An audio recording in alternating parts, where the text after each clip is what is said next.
అసలు చేసావా?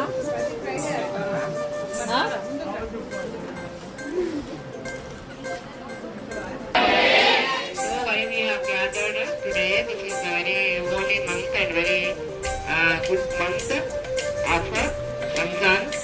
So we are here every Friday. We do one good thing.